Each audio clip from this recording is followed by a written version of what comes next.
बीते कई समय से भारतीय जनता पार्टी के लिए वन नेशन वन इलेक्शन एक टारगेट हुआ करता था। पूर्व राष्ट्रपति रामनाथ कोविंद की अध्यक्षता में बनाई गई कमेटी की सिफारिशों को मानते हुए मोदी सरकार ने भी इस फैसले पर अपना एक कदम और आगे बढ़ा दिया है। लेकिन अभी हाल में ही हुए लोकसभा चुनाव 2024 और 2022 में हुए विधानसभा चुनाव के बाद भाजपा की उतार चढ़ाव भरी राजनीति सामने देखने को मिली है।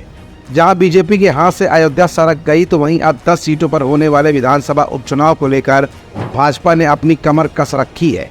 लेकिन इस बीच मोदी सरकार अगर शीतकालीन सत्र में ये कानून पास करा ले जाती है तो इसका क्या क्या असर उत्तर प्रदेश के आने वाले चुनावों पर पड़ेगा, ये भी अपने आप में एक बहुत बड़ा सवाल है। और इसी सवाल का जवाब आज की इस रिपोर्ट में हम आपको दिखाएंगे भी और बताएंगे भी। दरअसल उत्तर प्रदेश में साल 2027 में विधानसभा चुनाव प्रस्तावित है। इससे पहले साल 2022 में इलेक्शन हुए थे और भारतीय जनता पार्टी ने सरकार भी बनाई थी।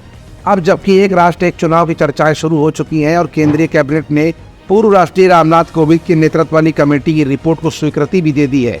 ऐसे में नए समीकरणों और कयासों का दौर भी अब शुरू हो चला है। यूपी में विधानसभा चुनाव और देश में लोकसभा चुनाव के बीच 2 से 2.5 साल का अंतर होता है। मतलब साल 2014 में आम चुनाव के बाद वर्ष 2017 में यूपी में विधानसभा चुनाव हुए, फिर साल 2019 में लोकसभा चुनाव हुए और सन 2022 में यूपी में चुनाव हुए।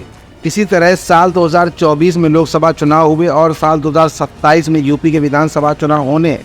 अगर ये मानते हैं कि एक राष्ट्र एक चुनाव की अवधारणा के तहत अगर साल 2029 में सभी विधानसभा चुनाव एक साथ होंगे तो यूपी में तय समय से 3 साल पहले ही इलेक्शन हो सकते हैं।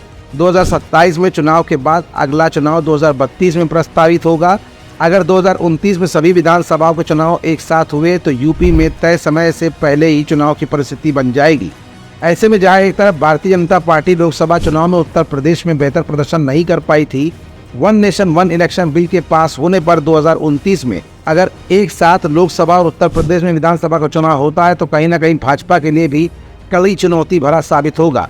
ऐसे में इंडिया गठबंधन के घटक दल समाजवादी पार्टी की बढ़ती हुई ताकत और अखिलेश के 37 सांसद मजबूती के साथ इंडिया गठबंधन को आगे बढ़ाने का काम भी करते हुए दिखाई देंगे, क्योंकि माना जा रहा था कि योगी आदित्यनाथ की अगुवाई में लोकसभा चुनाव में कोई खास प्रदर्शन न कर पाने वाली बीजेपी को अब नई चुनौतियों का सामना भी करना पड़ेगा।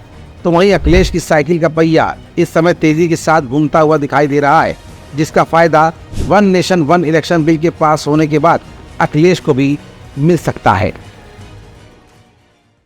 हमारा channel Indian news services INS like, share and subscribe करना ना भूलें। बेल आइकन पर बटन दबाएं और देखें लेटेस्ट खबरें INS पर। INS, हर भारतीय की आवाज।